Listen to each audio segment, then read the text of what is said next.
Stéphane a fait un témoignage éloquent sur la fidélité à tes promesses. Celui qui sème beaucoup récolte beaucoup. Et il ne s'agit pas seulement de s'aimer l'argent, Père.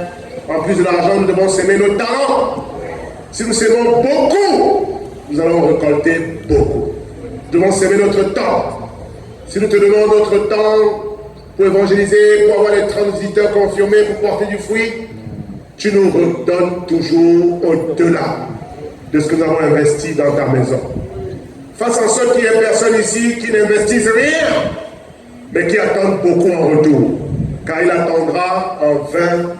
Tu ne vas jamais violer ta parole pour assouvir nos passions. La désobéissance ne bénit pas. Cette obéissance et la soumission à ta parole donnent une moisson excellente. Ouvre nos yeux pour que nous puissions réaliser que tu es un Dieu digne de confiance et que tu mérites que nous puissions investir toute notre vie en toi. Avec toi, il n'y a pas de plan B. Nous ne voulons pas avoir de plan B. Car avoir un plan B avec toi, c'est insulter ta gloire. C'est dire que tu n'es pas un Dieu fiable. Tu es un Dieu qui peut nous abandonner en cours de route. Tu n'es pas un Dieu sur qui on peut compter. Papa, ce Dieu-là n'est pas le Dieu d'Israël. C'est le Dieu des Cananéens, c'est le Dieu Baal. C'est les dieux, papa, qui ne répondent pas à la prière. C'est les dieux qui n'ont pas de main pour défendre. C'est des faux dieux. Car en réalité, il n'y a qu'un seul vrai Dieu. Que ton Saint-Esprit encourage ton Église ce matin. Que ton nom soit béni, papa. Donne-nous la vigueur dans nos os, la santé dans notre chair. Et donne-nous un esprit éclairé, renouvelé. Afin que chaque jour qui passe, nous puissions renouveler nos forces comme un aigle qui marche et ne se fatigue pas, qui court et ne se lasse pas. Au nom de Jésus, nous avons prié. Amen. Amen. Si ma prière pour faire mon sermon ce matin était plus longue que ta prière ce matin avec ton Dieu, c'est que tu n'investis pas beaucoup dans la prière. Amen. Si tu as prié seulement 1 minute ce matin, tu n'investis pas beaucoup dans la prière, tu attends quoi? Il vaut mieux investir dans la prière que d'investir dans les hommes. Amen. Ton histoire n'est pas finie. Ça, c'est si Dieu est dans ta vie. Parce que si Dieu n'est pas dans ta vie, ton histoire est effectivement comme tu la vois. Elle est finie. Parce que si Dieu n'est pas avec toi, il n'y aura pas de retournement spectaculaire avec les moyens humains, mes frères et sœurs. Pensons à Abraham qui avait 100 ans et à sa femme Sarah qui avait 90 ans. Pour le monde, leur histoire était finie. Mais pour Dieu, leur histoire ne faisait que commencer. Amen, frères et sœurs. Parce qu'Abraham a vécu assez longtemps pour voir que Dieu retourne les situations impossibles. Et là où on le disait fini, il est devenu le père d'un grand nombre de nations. On peut applaudir Abraham puissamment, frères et sœurs. Même la maman de Moïse pensait à sa naissance que son histoire était finie. Le pharaon, inspiré par Satan, avait signé un décret qui demandait qu'on tue tous les enfants premiers-nés israélites. Tous les garçons nés étaient mis à mort. La maman a eu le génie de mettre son enfant dans une corbeille. Et quand elle a déposé cette corbeille dans le Nil, dans le fleuve, elle ne savait pas ce qui allait arriver à l'enfant. Elle a déposé là. Et tout le monde pensait que c'était fini pour Moïse. Mais quand le monde pense que c'est fini, c'est là que ton histoire commence avec Dieu. Amen. Il a été adopté par la fille du pharaon. Et 40 ans plus tard, quand il a voulu sauver Israël, il a voulu montrer à Israël qu'il était le sauveur d'Israël, celui que Dieu avait choisi pour les délivrer. Ses propres frères ne l'ont pas accepté. Ils l'ont rejeté et Moïse a dû aller en exil. Pendant 40 ans à Madian, lui-même il pensait que c'était fini. Jusqu'au jour où il a rencontré Dieu dans le buisson ardent. Amen, frères et sœurs. Que dit de Joseph, vendu par ses frères et sœurs? Pour eux, c'était terminé. Ce rêveur, c'était fini pour lui. Il n'allait plus nous fatiguer avec ses rêves. On l'a jeté dans un puits et ensuite on l'a vendu aux Ismaélites pour quelques sous. Et quand il est parti en Égypte pour les frères, ils sont en train de dire à papa, c'est fini, ton fils est mort, tué par les bêtes. Pour eux, c'était terminé. Jusqu'à ce qu'un jour, ils ne rencontrent pas Joseph comme esclave, mais ils rencontrent Joseph comme le premier ministre d'Égypte. Quand le monde pense que c'est fini, ne perds pas courage, parce que ton Dieu est capable de retourner les situations improbables. Est-ce que tu crois à ça ce matin, frères et sœurs? Nous servons le Dieu pour qui tout n'est jamais fini. Amen. Daniel dans la fosse au lion, ça paraissait inespéré. Situation incroyable dans la fosse au lion. Mais frères et sœurs, même quand les lions sont devant toi, même quand on t'a servi comme repas des lions, si ton Dieu est avec toi, ton histoire ne fait que commencer. Donc ce matin, je ne sais pas où tu te trouves dans ton histoire. Je ne sais pas où tu te trouves dans ta foi. Je ne sais pas quelles sont les situations qui te font croire que tout est fini pour toi. Je ne sais pas où tu en es. Mais ce matin, je viens t'annoncer le Dieu qui débloque les situations bloquées. Amen, frères et sœurs. Le Dieu pour qui ce n'est jamais fini. Chaque être humain porte en lui des cicatrices. Si tu vis dans ce monde, tu vas avoir des cicatrices. Parce que cette vie, depuis la chute d'Adam, on n'est pas encore au ciel. Et par contre, sur la terre, tu vas prendre des coups. Dis, je vais prendre des coups. Et tout le monde prend des coups sur cette terre. Certains ont des cicatrices visibles, d'autres ont des cicatrices profondément enfouies dans leur âme. Frère et soeur, tu es un combattant, n'oublie pas. Même pour venir dans ce monde, il a fallu que tu sois un combattant dans le ventre de ta mère. Parce que si tu n'étais pas un combattant, tu ne serais pas né. Allez-y voir le processus de l'accouchement. Pour savoir comment un enfant grandit dans le ventre de sa mère. Si tu es sorti vivant, tu es déjà un guerrier au moment de ta naissance. Si tu as crié quand tu es sorti du ventre de ta mère, applaudis-toi ce matin parce que tu es un guerrier. Tu as oublié comment tu es sorti du ventre? Un guerrier, tu as crié. Tu as annoncé ta venue dans ce monde par des cris de guerre. Mais cette vie est un combat, et un combat laisse des traces. Et parfois on a les cicatrices de toutes les batailles qu'on a livrées jusqu'à maintenant. Ça peut être les cicatrices qui viennent, frères et sœurs, de la perte d'un être cher. Qui a déjà perdu un être cher ici? Ça peut être des cicatrices qui viennent d'une trahison. Qui a déjà été trahi ici? Moi, c'est plusieurs fois. Amen. À Dieu soit la gloire. Mais c'est des médailles, les trahisons. Et frères et sœurs, qui a déjà perdu un emploi ici? Un travail. Oui. On a tous des cicatrices. Qui a déjà perdu un amoureux ici? Aïe, aïe, aïe, aïe, aïe, aïe, aïe. L'amour, ça brise le cœur, hein? Ça fend le cœur. Même les garçons pleurent. Dans l'histoire d'amour, là, il n'y a pas de garçons dedans. Même les garçons pleurent. A dit, Joséphine m'a laissé. Tu pleures, mon gars. Bienvenue dans le monde, amen. Bienvenue dans le monde. Et frères et sœurs, le monde et l'ennemi veulent te faire croire que les cicatrices que tu portes sont les marques de ta défaite. C'est ce que Satan veut te faire croire. Voilà pourquoi certains ont des insomnies, ils se couchent, ils n'arrivent pas à dormir. Parce que tu ressasses les batailles passées, les blessures passées, les problèmes passés, ont laissé des traces. Au point aujourd'hui, tu n'arrives pas à trouver le sommeil parce que Satan veut te faire croire que ces cicatrices marquent ta fin. Qu'il y aura plus d'histoires incroyables dans ta vie. Que tu as déjà vu ce que tu devais voir. Ah, pour certains, vous n'avez que 30 ans. Tu as déjà vu quoi à 30 ans? Certains ont dit, j'ai déjà connu un divorce. C'est la fin. Ce n'est que le début pour Dieu. Aucune cicatrice de ta vie n'est synonyme de défaite. Quand le Christ rentre dans ta vie, tes cicatrices vont devenir les preuves de ta victoire. Amen, frères et sœurs. Dans Jean chapitre 20, verset 20, regardez ce que Jésus fait quand il revient de la mort à la vie. Ce matin, je suis cool, hein? Je suis cool. Je suis très cool ce matin. Je ne sais pas si vous avez remarqué ça, je suis cool. Ça veut dire que j'ai beaucoup grandi dans ma foi. Voilà, je ne suis plus agité là. Jusqu'à ce que le feu rentre en moi et puis vous n'allez pas vous reconnaître ici. Jean 20, verset 20.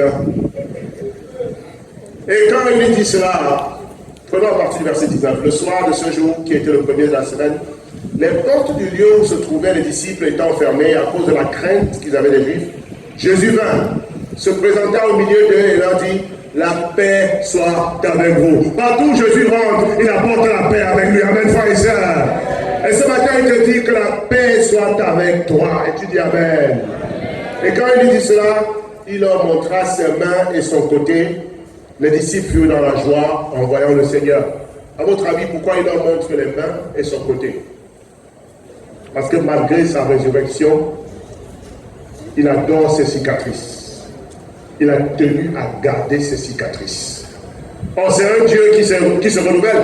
Quand il a pris un nouveau corps, il pouvait effacer les traces du passé, il pouvait enlever les cicatrices et faire en sorte que son corps soit tout joli, tout beau. Il a tout transformé, mais il a gardé ses cicatrices. Et pour démontrer à ses disciples que c'est bien lui, il ne montre pas sa couronne, il ne montre pas sa gloire, il montre les marques dans ses mains et les traces sur son côté pour certifier que c'est bien Jésus. Mais il n'est pas un Jésus qui n'a jamais combattu, il n'est pas un Jésus qui n'a jamais été blessé, il est un Jésus qui triomphe malgré ses cicatrices. On peut l'applaudir ce matin, frère. Même le Jésus ressuscité montre ses cicatrices.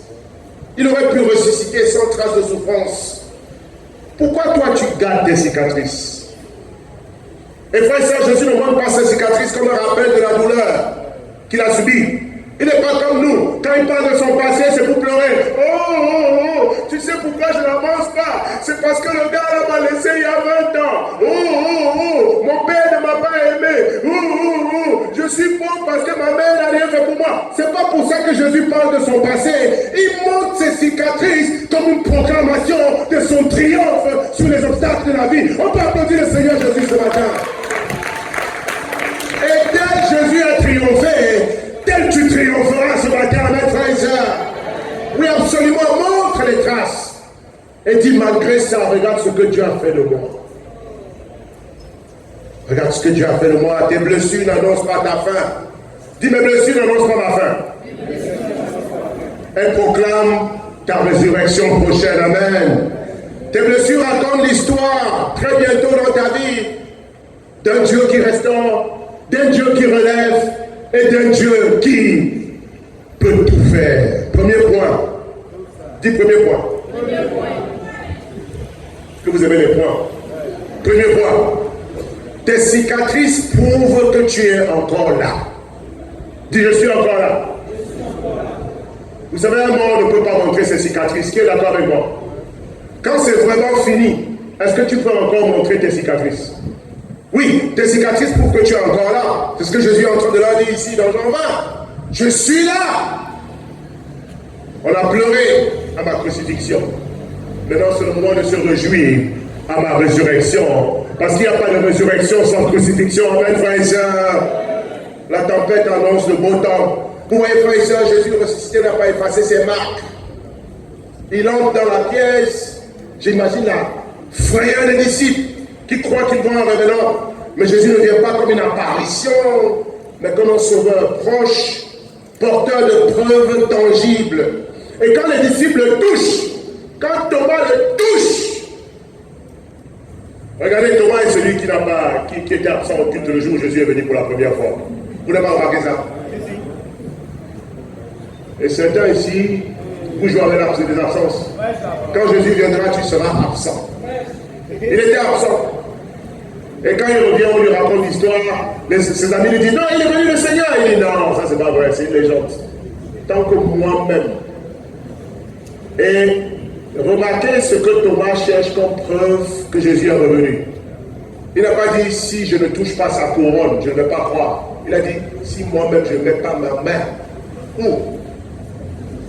Je ne touche pas ses mains. Si je ne mets pas ma main dans son côté, je ne peux pas croire qu'il est revenu. Et quand Jésus revient, qu'est-ce qu'il montre à Thomas comme preuve de sa résurrection?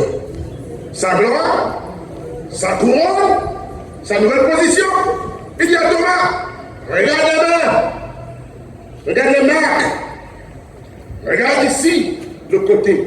C'est quand Thomas voit les cicatrices de Jésus qu'il croit que Jésus est revenu à la vie. Amen, frères et sœurs.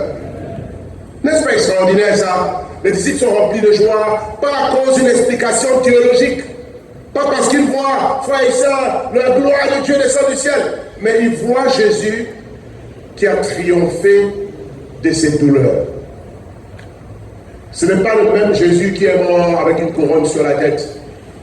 Mais c'est le Jésus ressuscité qui vient et qui garde les marques de ce qu'il a vécu. Ces marques sont l'attestation de la fidélité de Dieu au milieu de la souffrance. Et beaucoup d'entre nous, on a des cicatrices.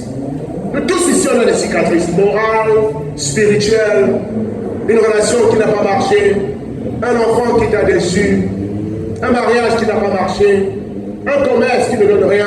On a tous des cicatrices, mais ta cicatrice sera bientôt la preuve de la fidélité de Dieu dans ta vie. Amen, frères et sœurs. Car si tu n'as pas de cicatrice, tu n'auras pas de témoignage. Dis Amen. Sans cicatrice, il n'y aura pas de témoignage. Tu vas témoigner quoi? Si tu n'es pas tombé, si tu n'es pas blessé, si tu n'as pas été malade, comment vas-tu témoigner de la grandeur de Dieu dans ta vie? Car Dieu vient là où les cas sont désespérés. Amen, frères et sœurs. Donc ne cache pas tes cicatrices, c'est le moment de les utiliser pour proclamer la gloire de Dieu dans ta vie. Et frères et sœurs, les cicatrices, non seulement montrent que tu es là, mais c'est aussi les cicatrices sont la preuve que tu n'as pas abandonné. Les cicatrices sont la preuve que tu n'as pas abandonné. Tu n'es pas seulement là. Vous dites, regardez ce que j'ai subi. Non, regardez, je suis toujours là. Je n'abandonne pas malgré les coups que je reçois. Car les coups de Satan sont destinés à me rendre faible et à me faire tomber dans la foi. Mais Dieu transforme les coups de Satan en tremplin pour ma croissance spirituelle. Je suis toujours là, j'ai changé. Je ne suis pas là où je suis tombé hier. Je ne suis pas là où j'ai reçu le coup d'hier. Mais le coup d'hier et la chute d'hier ont fait de moi ce que je suis aujourd'hui. Gloire à Jésus-Christ. On dit amen, frères et sœurs.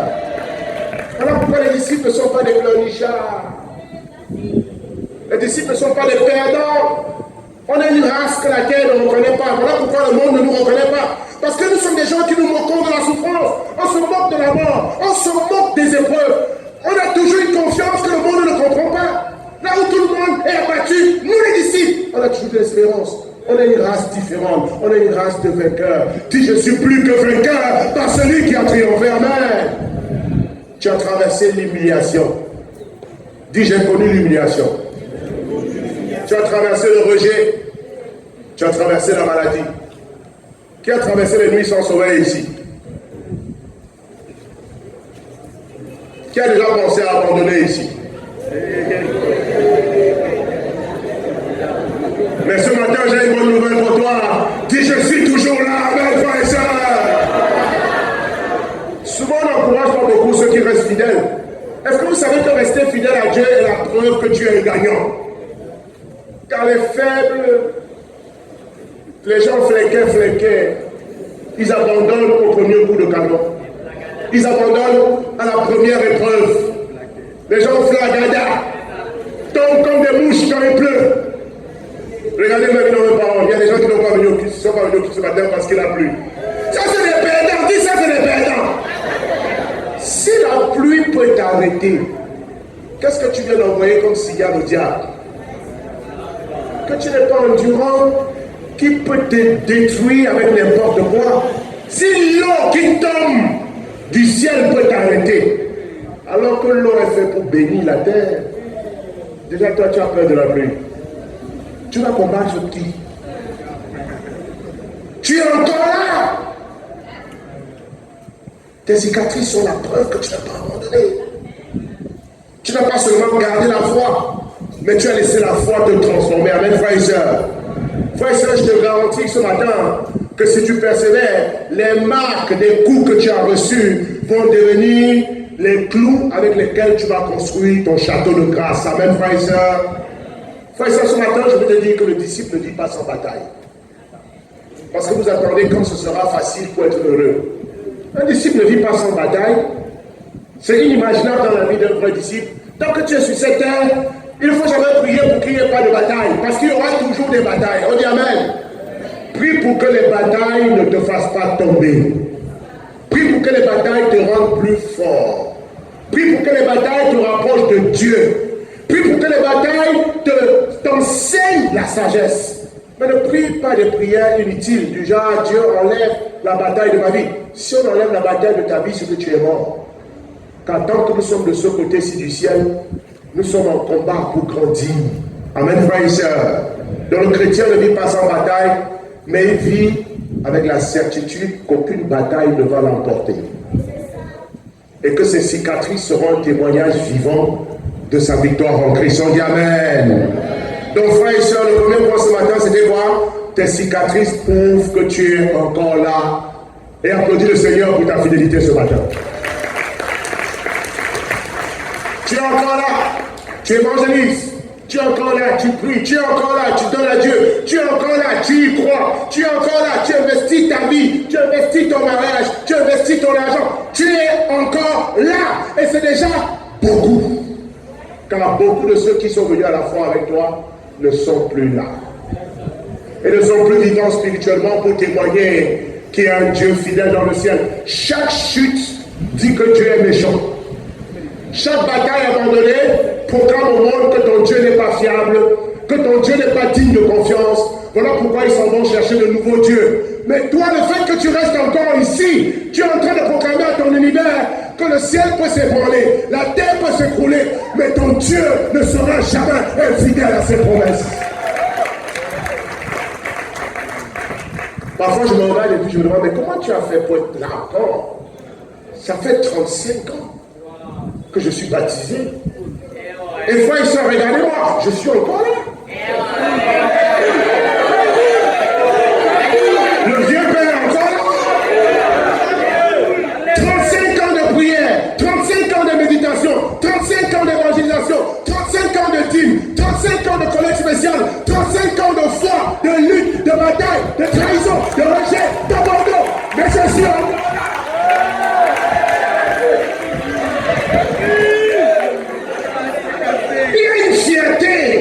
Dans la fidélité. À ces personnes, c'est votre amour. Ceux qui tombent n'ont pas de caractère. Ceux qui tombent n'ont pas de foi. Ceux qui tombent ne sont pas dignes de confiance. Car si tu es vivant, s'il a créé le ciel et la terre, s'il a ressuscité Jésus-Christ, tu l'abandonnes pour aller chez qui? Ta chute n'est pas la preuve de son infidélité. Ta chute est la démonstration de ta lâcheté. Tous ceux qui font semblant ne resteront pas ici. Car les batailles de la vie trieront entre les vrais et les faux. Mais ce matin, j'ai une bonne nouvelle pour toi. Tu es parmi les vrais. Amen, frères et sœurs. Donc tu es encore là. Donc arrête de pleurer si tu es encore là. Arrête de douter si tu es encore là. Parce que si tu es encore là, c'est parce que Dieu t'a gardé. Si tu es encore là, c'est parce qu'il n'a pas fini avec ton histoire. On n'est pas là si tu as fini. Quand tu as fini, on est au cimetière. Quand tu as fini, on est au garage. Quand tu as fini, on est dans l'alcool, on est dans l'immoralité, on est dans le monde. Mais tant que Dieu n'a pas fini avec toi, tu es encore ici. Parce que tu es une œuvre en progression. Dis je suis en progression, amen, frère et sœur. Dis je suis encore là. Je suis fier d'être encore là. Voilà, et vous me le verrez dimanche prochain. Par la grâce de Dieu, parce que je suis encore là. Oui, tu as faim, mais tu es encore là. Tu es célibataire, mais tu es encore là. Tu n'as pas encore eu l'argent que tu voulais, mais tu es encore là. Commence d'abord par remercier Dieu parce que tu es encore là. Tes pieds bougent encore, tes mains bougent encore, ta bouche mange encore à checker et apprécie l'honneur. Tu es encore là, tu peux chanter comme les oiseaux, tu peux rire du monde, tu peux décider de danser. Parce que tu es encore là. Arrête de vivre une vie comme si on t'a attaché dans la vie. Comme si quelqu'un t'a puni en te donnant la vie, le visage serré, la tête courbée, le lion comme ça. Qu'est-ce que tu as? Si tu es là, c'est que ton Dieu est vivant. Il n'a pas encore fini avec toi. Lève-toi, secoue-toi, lis Dieu, adore Dieu.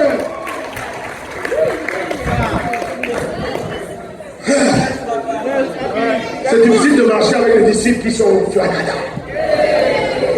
25 ans flagada. 22 ans, déjà le dos courbé. Tu n'as encore rien vu. Et déjà tu es fatigué. On va te demander, tu es fatigué d'avoir fait quoi? Les batailles que tu as connues n'étaient pas là pour te détruire. C'est en train de faire de toi un guerrier pour les victoires de demain. Ne tombe pas avant que ta bénédiction n'arrive. Amen. Numéro 2. Je dis que ce matin, je suis cool. J'ai failli m'énerver là, mais je me calme encore. Je suis... Donc le premier point, c'était quoi? Tes cicatrices prouvent que tu es encore. Deuxième point, ton passé n'est pas ta prison. Mais je prêche la parole ce matin. Ton passé n'est pas ta prison. Dis, mon passé n'est pas ma prison. Luc chapitre 8. C'est quoi même cette histoire-là? Laissez mes disciples tranquilles. Je prie pour vous jour et nuit, frères et sœurs. Laissez-les tranquilles, les enfants de Dieu. Luc 8, verset 26 à 39.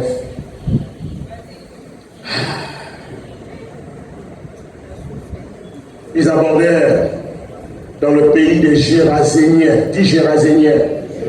Déjà même le nom du pays te dit qu'il faut parler là-bas. Le pays des Géraséniens, qui est vis-à-vis de la Galilée. Lorsque Jésus fut descendu à terre, il vint devant de lui un homme de la ville qui était possédé de plusieurs démons. Depuis longtemps, il ne portait point de vêtements. Il avait sa demeure non dans une maison, mais dans les tombeaux. Ah. Ayant vu Jésus, il poussa un cri, se jeta à ses pieds et dit d'une voix forte: qu'y a-t-il entre toi et moi, Jésus, fils de Dieu très haut? Je t'en supplie, ne me tourmente pas. Qui parle? Le malheureux ou bien les démons qui sont en lui? Son sort était incroyable. Car Jésus commandait à l'esprit impur, verset 29, de sortir de cet homme. Donc il s'était emparé depuis longtemps. On le gardait lié de chaînes et les fers aux pieds. Mais il rompait les liens. Quand Satan est en toi, tu as une force surnaturelle. Brise les liens de fer. Et il était entraîné par le démon dans les déserts. Jésus lui demanda: quel est ton nom? Légion, répondit-il. Ça, c'est pas le nom que son père et sa mère lui ont donné à sa naissance. Voilà quelqu'un en lui qui lui donne un nouveau nom. Il dit: il s'appelle Légion. Depuis quand un être humain s'appelle Légion? Fais attention qui proclame ton identité, frère et soeur. Mon nom est Légion, répondit-il, car plusieurs démons étaient entrés en lui. Et il priait, en guillemets, les démons. Instamment, Jésus, de ne pas leur ordonner d'aller dans l'abîme. Il y avait là dans la montagne un grand troupeau de ponceaux qui paissaient. Et les démons suppliaient Jésus de leur permettre d'entrer dans ces ponceaux, et il le leur permit. Les démons sortis de cet homme entrèrent dans les porcs, et le troupeau se précipita des pentes escarpées dans le lac et se noya. Attention à vous qui aimez le porc brisé. Là. Vous savez pas ce que vous mangez. Là. Je m'amuse. Mais attention au porc brisé. Là. C'est doux, mais tu ne sais pas qu'est-ce qu'il y a dedans. Là. Et il se noya. Ça, c'est les gens qui vont aller au courant tout le temps. Porc brisé, porc brisé. Et quand les visiteurs vont venir à la conférence, quand ils veulent aller manger à midi, on dit: je connais l'endroit, porc brisé. Attention. Ceux qui les faisaient perdre, voyant ce qui était arrivé, s'enfuirent et répandit la terre dans la ville et dans les campagnes. Wow. Les gens allaient voir ce qui était arrivé. Ils virent auprès de Jésus. Ils vinrent auprès de Jésus et ils trouvèrent l'homme de qui étaient sortis les démons assis à ses pieds, vêtu et dans son bon sens, comme au culte ce matin. Amen. Et ils furent saisis de frayeur. Ceux qui avaient vu ce qui s'était passé leur racontaient comment le démoniaque avait été guéri. Tous les habitants du pays des Géraséniens prièrent Jésus de s'éloigner d'eux, car ils étaient saisis d'une grande crainte. Jésus monta dans la barque et s'en retourna. L'homme de qui était sorti les démons lui demandait la permission de rester avec lui. Mais Jésus le renvoya en disant: retourne dans ta maison et raconte tout ce que Dieu t'a fait. Il s'en alla et il publia par toute la ville tout ce que Jésus avait fait pour lui. On applaudit le Seigneur pour ce miracle. Est-ce que vous vous rendez compte de ce qui a effrayé les habitants de la ville? Quand Jésus fait un miracle, n'est-ce pas, on doit l'accepter, n'est-ce pas, tout le monde doit couvrir à lui. Mais voici un miracle qui fait tellement peur que tout le monde demande à Jésus de partir. Tellement le miracle est cligneux que les gens ne supportent pas l'amplitude de ce miracle. C'est un possédé ici que Satan a lié et Satan lui a volé son identité et Satan a décidé de le détruire. Mais voici un possédé qui devient un messager. Seul Jésus est passé par là que cette transformation arrive. Avant sa rencontre avec Jésus, cet homme était comment? Pense à comment tu étais avant ta rencontre avec Jésus. Les cheveux en l'air. Cet homme était nu. Le jour où tu es nu et puis tu n'éprouves pas de honte, c'est ce jour-là qui indique clairement que tu n'es plus maître de ton destin. Car une des choses les plus précieuses que nous avons, c'est notre nudité. Voici un homme qui est nu, mais qui ne se rend même pas compte.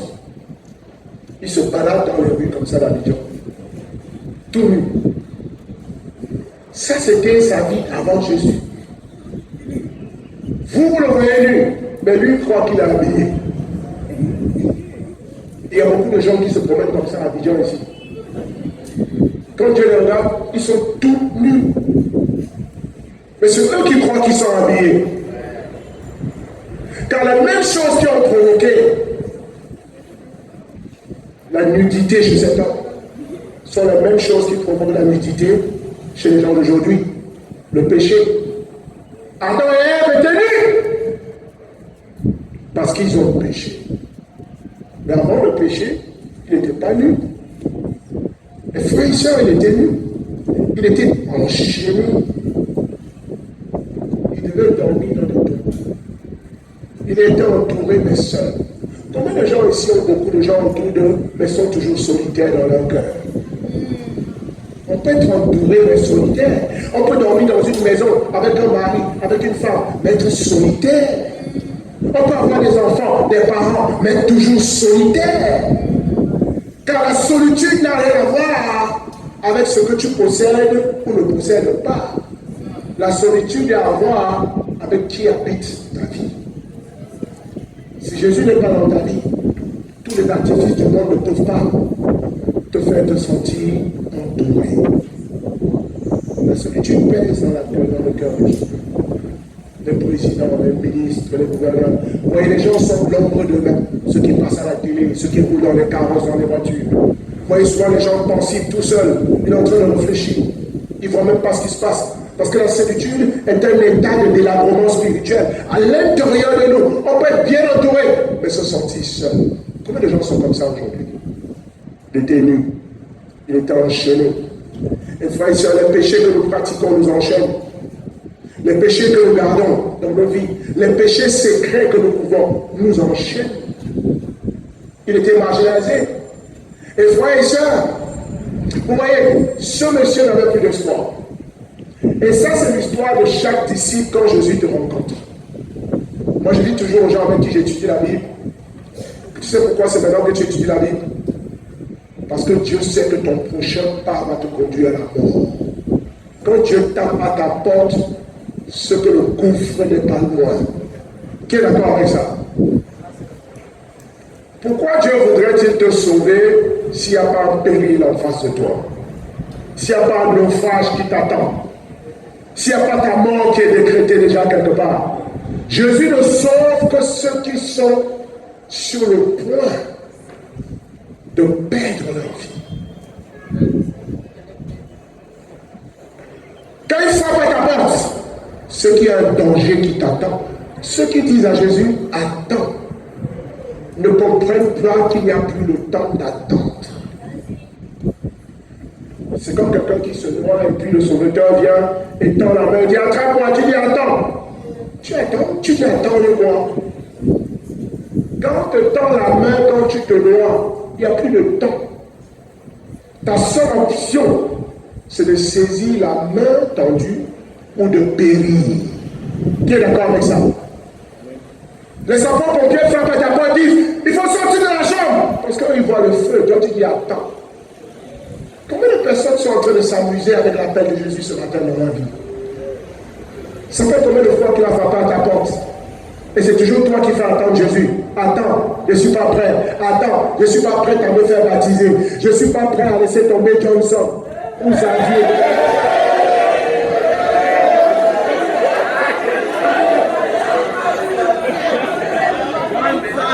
Tu n'es pas prête. Mais Jésus est déjà prêt. Et c'est ce qui compte. Mais toi, tu ne te rends pas compte que ce qui te retient est ton piège.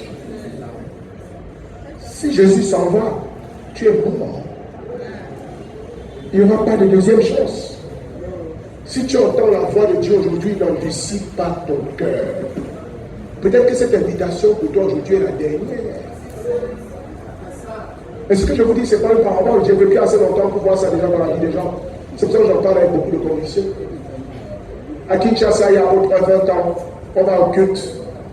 Et puis une sœur nous présente son mari, elle venait d'être baptisée. Et je demande au monsieur, et toi, quand sera ton tour? Il dit, oh, j'ai le temps, j'aime beaucoup l'église, c'est formidable, mais j'ai le temps. Je dis, non, il faut étudier la Bible, maintenant on peut être baptisé comme ta femme. Il dit, non, pasteur, le message était bien, ça va toucher, mais je vais réfléchir à ça. Il dit, je le presse, il dit, bon, la semaine prochaine, quand je reviens du voyage, je vais prendre la tâche avec le pasteur ici, et puis on va voir comment on va étudier.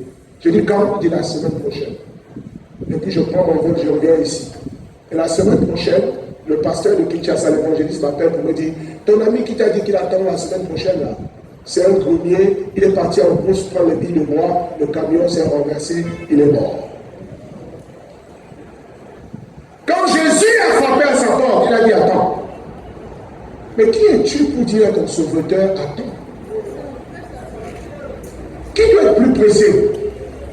Celui qui vient te sauver ou celui qu'on vient sauver? C'est le monde à l'envers. Cette histoire d'attendre là. Et beaucoup vous êtes dans cette situation ce matin. Qui t'a dit que tu vas rentrer à la maison? Qui t'a dit que demain, oh, demain j'irai ici, je ferai cela. Je vais d'abord régler ça. J'ai le temps. Cette année, c'est mon année. Jésus et moi, vers août, comme ça, on va voir. Tu ne sais pas que ta vie est comme une vapeur. Cet homme ne pouvait pas attendre. Dis, je ne peux plus attendre. Ce que tu dois faire maintenant, fais-le. Amen, frères et sœurs. Il avait beaucoup de souffrance. Mais Jésus l'a guéri. Et malgré la gravité de sa situation, il a été guéri.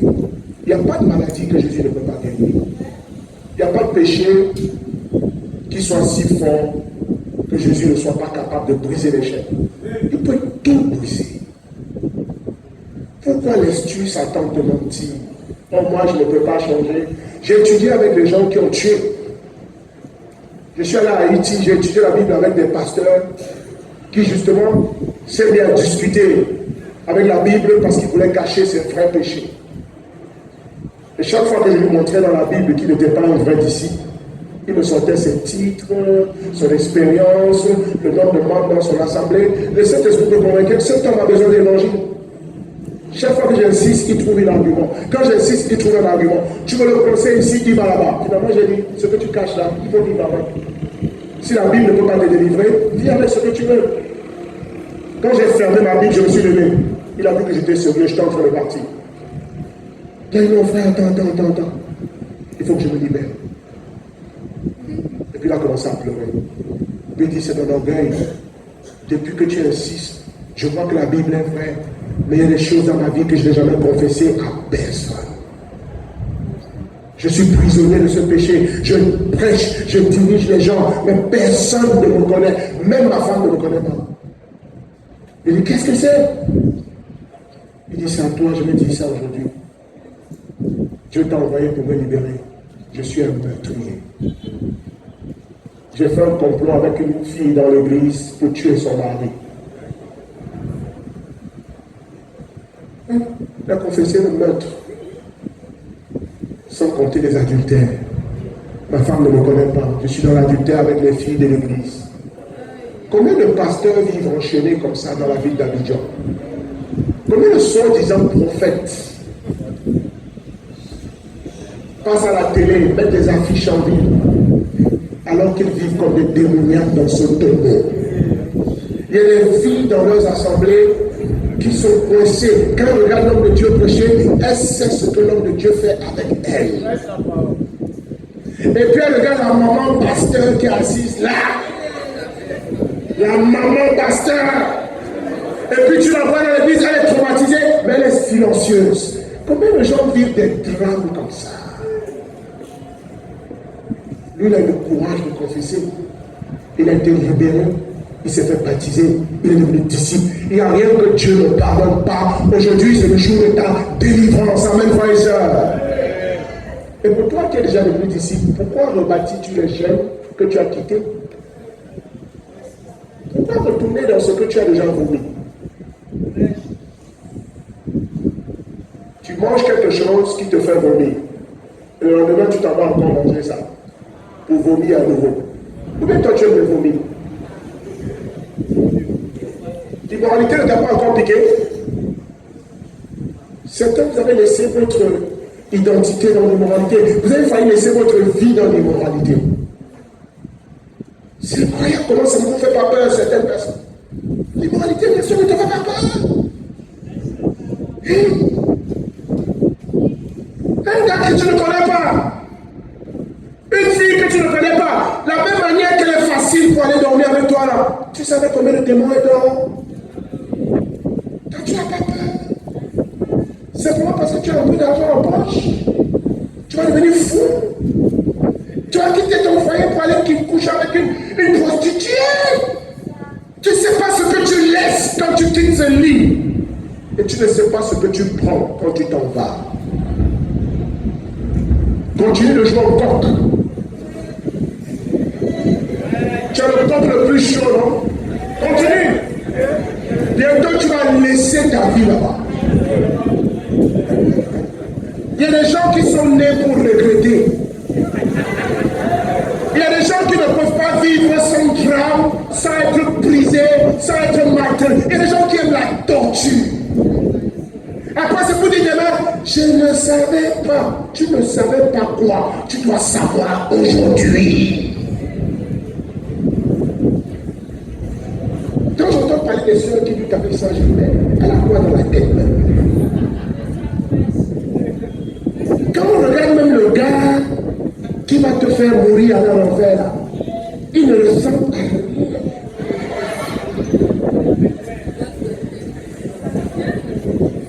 Combien de toi tu as vu des choses dans les que on ne peut pas voir? Quand on regarde le gars même là qui te tourne la tête, lui-même il n'a pas de tête.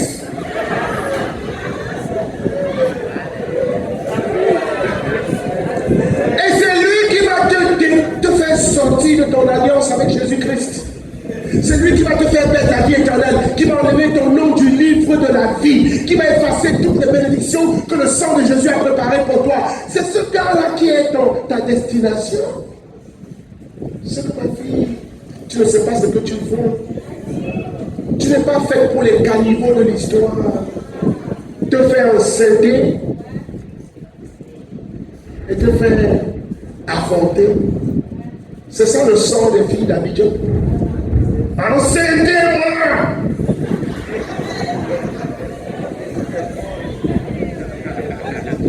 Que d'avenir brillant caché. 22 ans, 23 ans, 24 ans. Tu cherches enfantement pour aller où? Aujourd'hui, là, c'est François qui t'a enceinté. Demain, c'est Joseph. Après, c'est Mathieu. Après, c'est Paco. Donc, toi, toute ta vie, là, c'est pour que les crapauds t'enceintent. Toi, une belle fille comme ça, Dieu a un destin.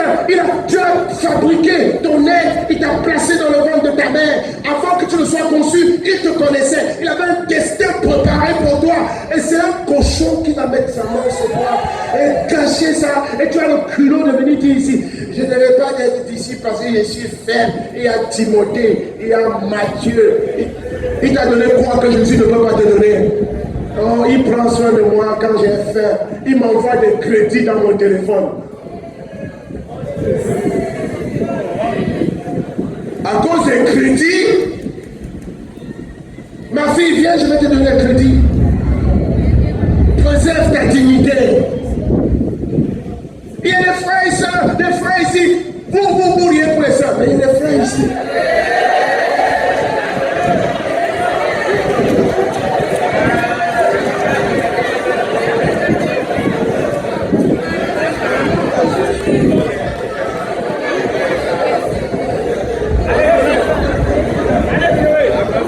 Vous fatiguez le monde.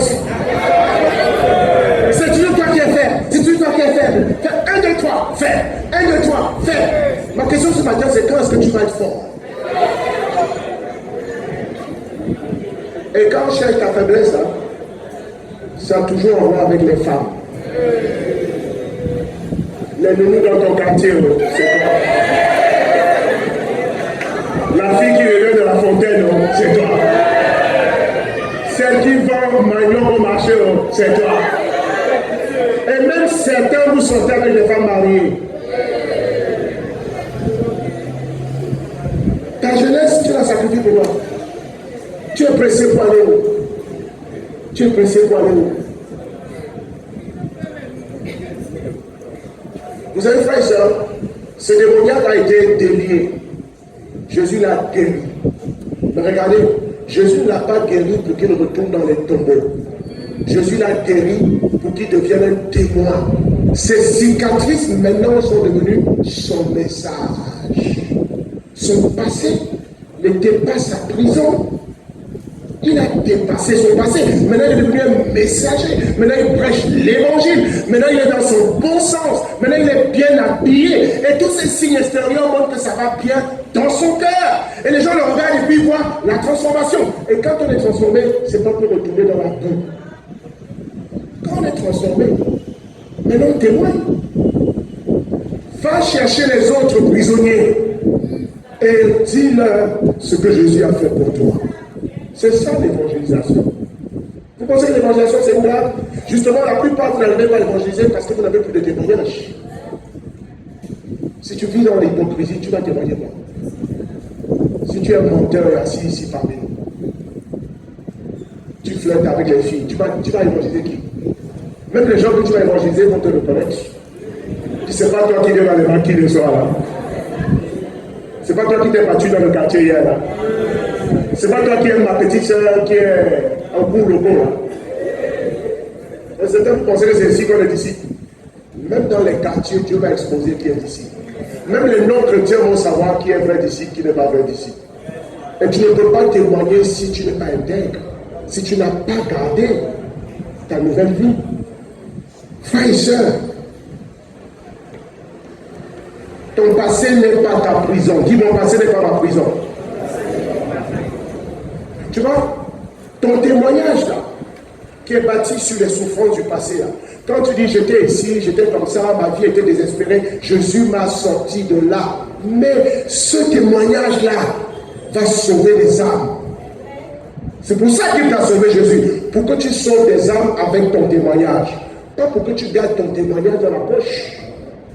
Ton témoignage est un pont entre ta douleur et la délivrance des autres.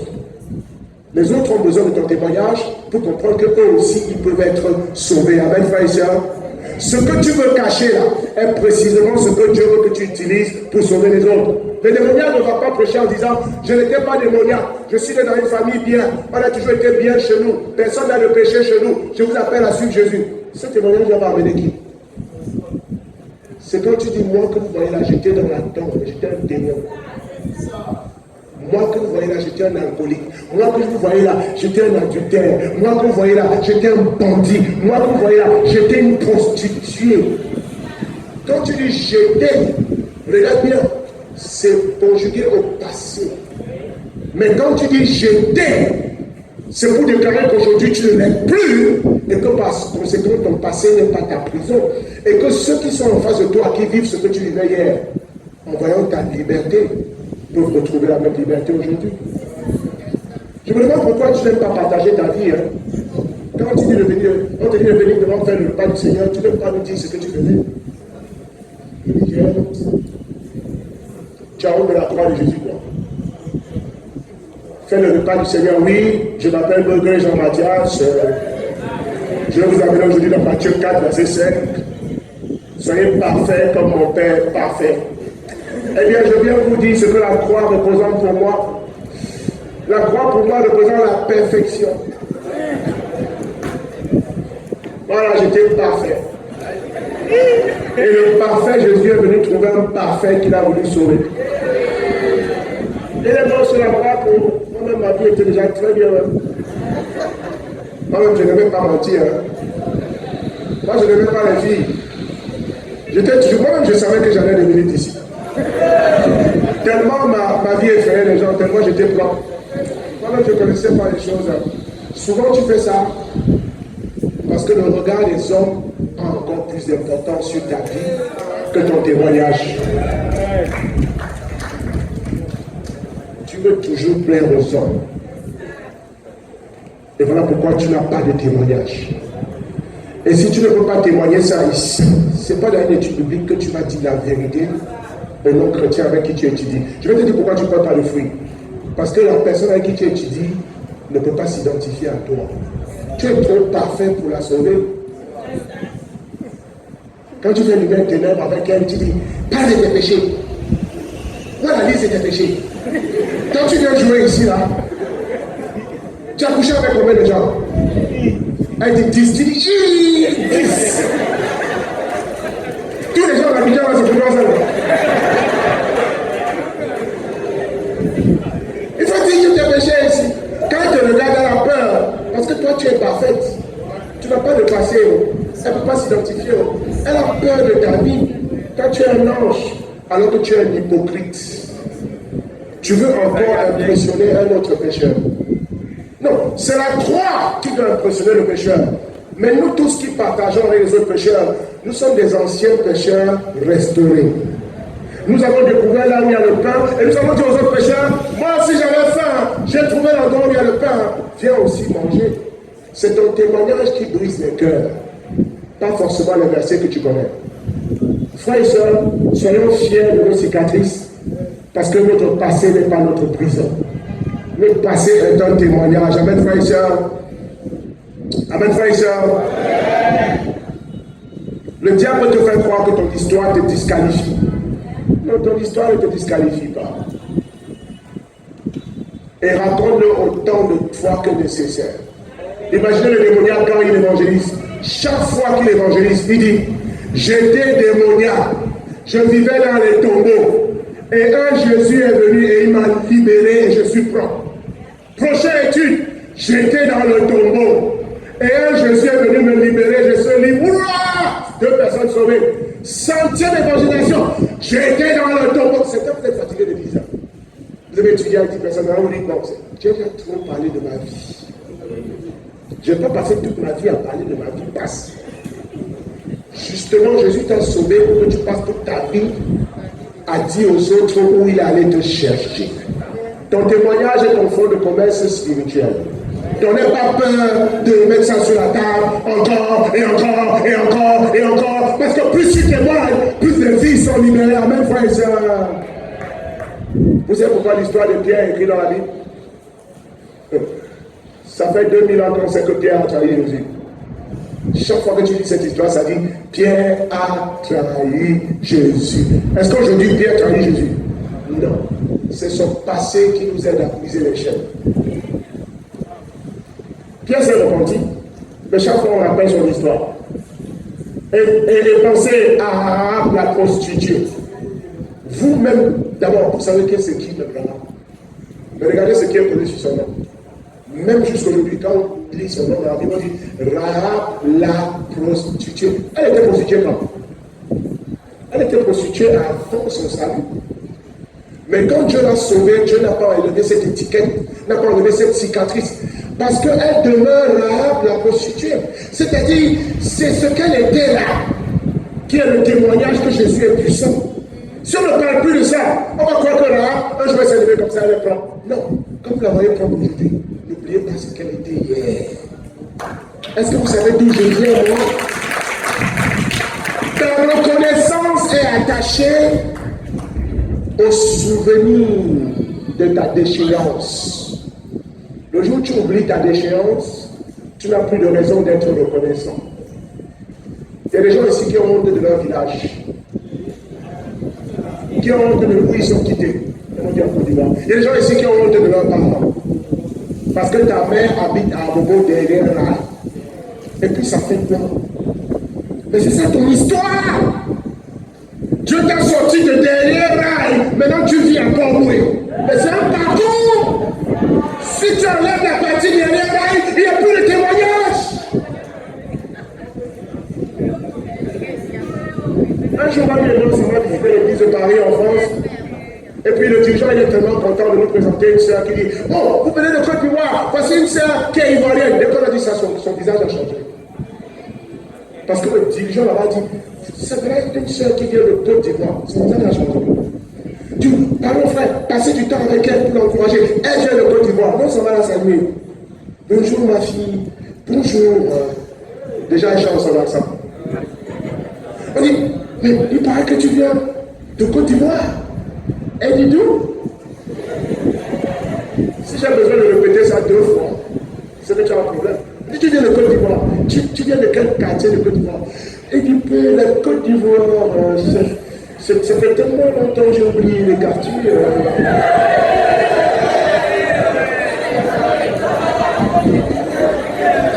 Mamie demande tes parents habitent où à Abidjan? Elle dit, ouais, Abidjan, c'est encore où là?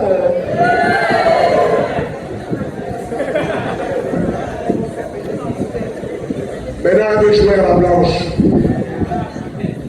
Si toi-même, toi, la petite fille, on te dit que tu es blanche, tu vas accepter ça. Elle a perdu son identité. Pour elle, accepter qu'elle vient de Côte d'Ivoire, ça annule sa réussite d'aujourd'hui. Parce que maintenant, elle marche avec les gens qui ne sont pas en Côte d'Ivoire. Elle marche avec les gens qui sont à Paris. Elle connaît toutes les rues de Paris. Mais elle a oublié toutes les rues d'Abidjan. Comme ça, quand elle vient ici à Abidjan, là, vous êtes des sauvages. Elle fait le chocolat. C'est le gens qui atterrit à l'aéroport d'Abidjan avec les manteaux d'hiver. En plein 40 degrés.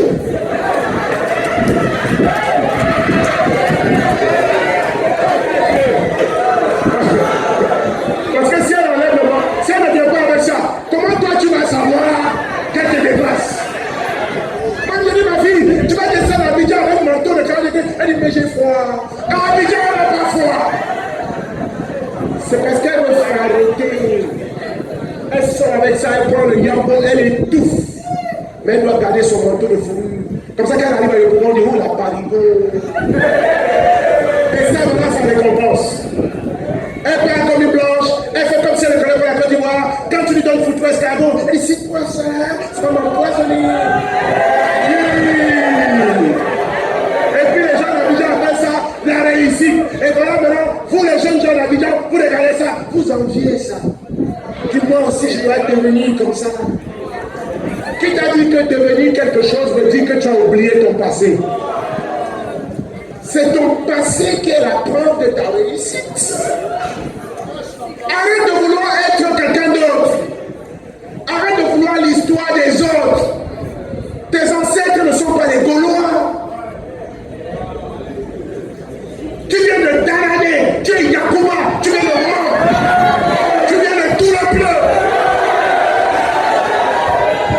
C'est le manioc de ta mère qui t'a envoyé à Paris un jour. Tu vas faire comme si tu n'avais pas mangé manioc filet. Arrête de renier ton histoire. Un autre jour, je descends à l'aéroport d'Abidjan, j'ai trop d'histoire. Voilà un gars qui descend de l'avion avec nous. Si vous devez à l'aéroport d'Abidjan, il y a une seule sortie pour tout le monde. Lui, le gars, c'est un vrai Ivoirien. Je le vois, je sais.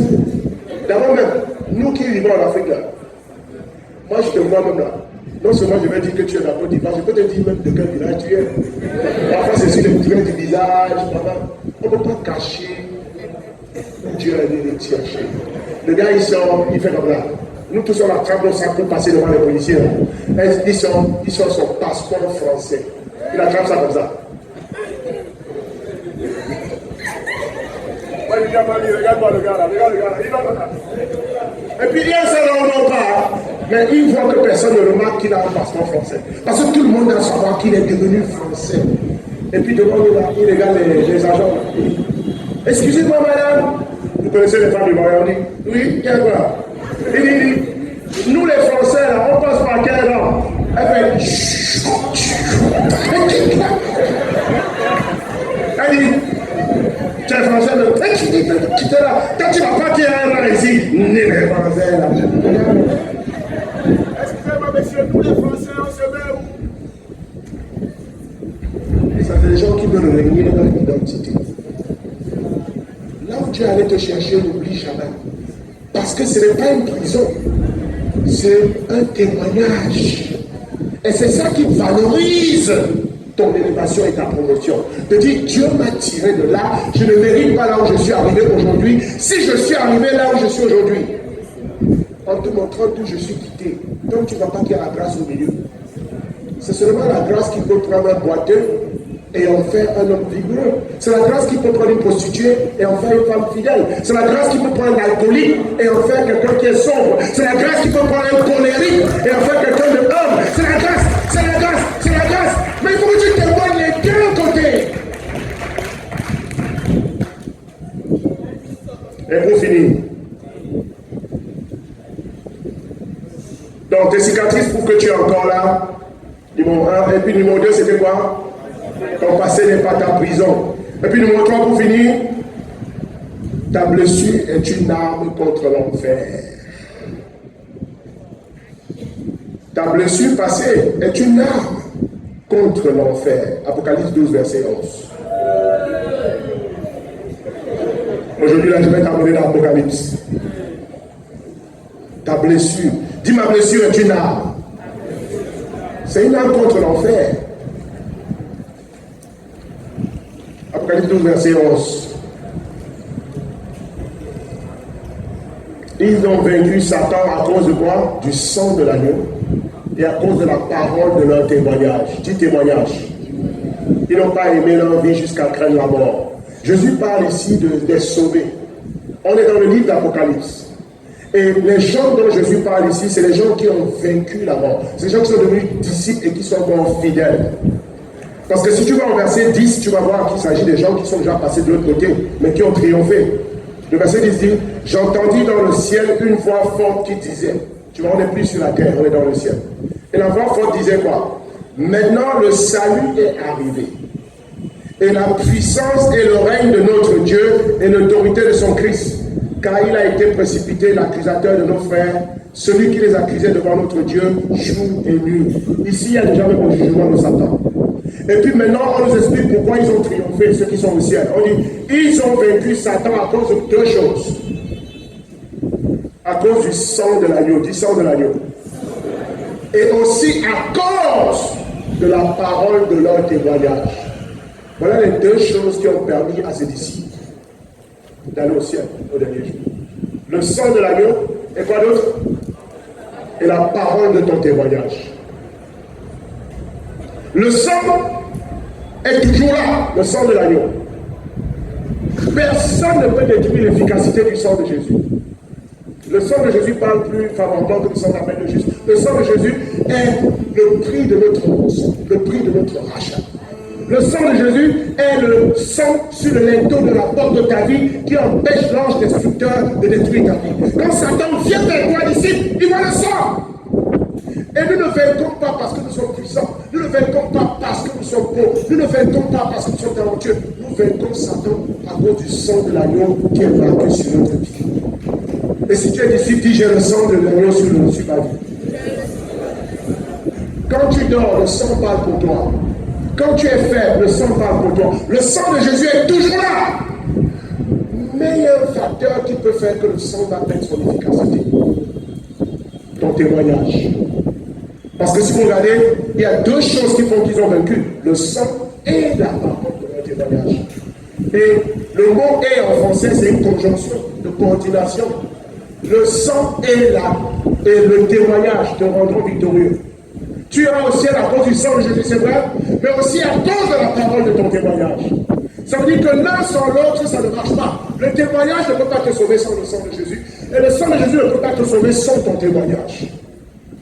Est-ce que tout le monde comprend ici? C'est ce que la Bible dit. Ils ont vécu à cause du sang de l'agneau et de la parole de leur témoignage. Or, qu'est-ce que c'est qu'un témoignage si ce n'est pas un récit de ce que tu as vécu et d'où Jésus est venu te tirer? Ce qui était supposé être ton tombeau, ce qui était supposé être ta malédiction, ce qui te faisait honte autrefois, ta prostitution, tes immoralités, tes adultères, tes cachotteries, tes vols. Sans Jésus, ces choses allaient t'enterrer. Tu n'étais pas fier de tes avortements, tu n'étais pas fier de tes idolâtries, tu n'étais pas fier de tes pratiques en sorcellerie. Mais à cause de la rencontre avec Jésus, ce qui était destiné à faire ton malheur, Jésus l'a transformé en témoignage. On dit Amen, frères et sœurs. Avez déjà vu une prostituée qui va venir à l'église et dit je suis une prostituée. Et puis on dit depuis quand? Elle dit depuis toujours. Et quand est-ce que tu as arrêté? Elle dit je n'ai jamais arrêté. Dites-moi, ça c'est un témoignage? Il y a une fierté à dire ça. Je suis un voleur, oui. Depuis quand tu voles? Depuis que je suis né. Et tu as arrêté de voler quand? Jamais. J'ai volé même ce matin ton bic. Ça c'est un témoignage? Je suis un envoyeur. Qu'est-ce que tu as changé? Jamais. Chaque jour ça s'empire. Donc pourquoi tu viens me dire? Parce que c'est ma mort en même temps. Ça c'est pas un témoignage. Donc, ton passé devient un témoignage quand Jésus passe par là. Ce qui devait t'enterrer a été utilisé par Christ pour ton élévation. Maintenant, tu n'es pas mort. Tu as vaincu ton passé. Tu as vaincu tes péchés. Tu as vaincu tes faiblesses. Maintenant, tu dois venir dire au monde ce que Jésus a fait pour toi. Et c'est ce témoignage perpétuel-là qui fait que le sang de l'agneau reste efficace dans ta vie. Le jour où tu arrêtes de témoigner de Jésus, ce jour-là, le sang de Jésus perd son efficacité pour te sauver. Parce qu'il y a des gens qui foutent de pied le sang de Jésus. On peut mépriser le sang de Jésus si on refuse de dire ce que la croix a fait pour nous. C'est parce qu'on a vaincu qu'on en parle.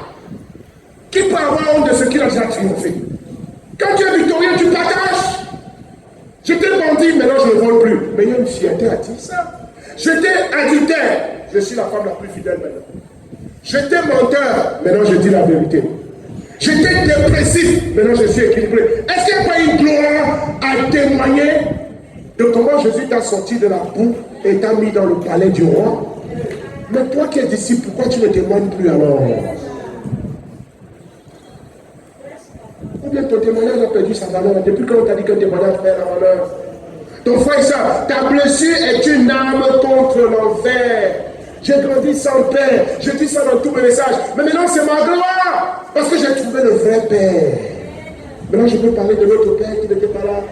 Parce qu'il y a beaucoup de gens dans le monde entier qui sont guéris par mon témoignage. Le sang est là. Mais c'est comme blessement, nous avons dit, moi là, jusqu'à 19 ans, je n'ai jamais vu mon père. Ma mère était sourde et muette, elle a eu la méningite. Et puis elle a été condamnée. Ma mère m'a donné à sa soeur. Parce que sa soeur était stérile. Regarde même déjà là, regarde tous les visages sont là. Parce que je raconte mon témoignage. Et quand je raconte ça, vous allez voir que dans la salle, il y a des gens qui vont s'identifier à moi, qui disent, lui peut parler de ça. Moi aussi, je ne connais pas mon père. Et du coup, toi et moi, on se rapproche. Waouh! Si Jésus a fait pour le pasteur là, c'est ma vie qu'il a racontée devant. Parce que moi aussi, je ne connais pas ma mère. Donc lui ne connaît pas sa mère, mais il a changé, il a réussi, il n'est pas amer, il n'est pas rancunier. Waouh! À la fin, tu vas vouloir étudier la Bible avec moi. Non pas seulement à cause du sang de l'agneau, mais à cause de mon témoignage auquel tu t'es identifié. Et c'est avec ça qu'on remporte la victoire sur Satan. Satan veut utiliser ton passé pour te culpabiliser. Mais Jésus utilise ton passé pour briser les chaînes des autres personnes. À qui tu vas donner la victoire? Frères et sœurs, aujourd'hui ton histoire n'est pas finie. C'est toi qui décides si c'est fini ou pas. Mais pour Jésus, ça ne fait que commencer. Qu'importe où tu es arrivé, qu'importe les erreurs que tu as commises, si tu respires ce matin, ce que ton histoire n'est pas finie, ton avenir est glorieux si tu laisses Jésus prendre soin de ta vie. Amen, frères et sœurs. Ton histoire n'est pas finie parce que tes cicatrices prouvent que tu es encore là. Ton histoire n'est pas finie parce que ton passé n'est pas ta prison. Ton histoire n'est pas finie parce que ta blessure est une arme contre l'enfer. Continuons de témoigner de ce que Jésus a fait. Continuons de libérer les autres. Et notre récompense sera extraordinaire. À Dieu soit rendu toute la gloire.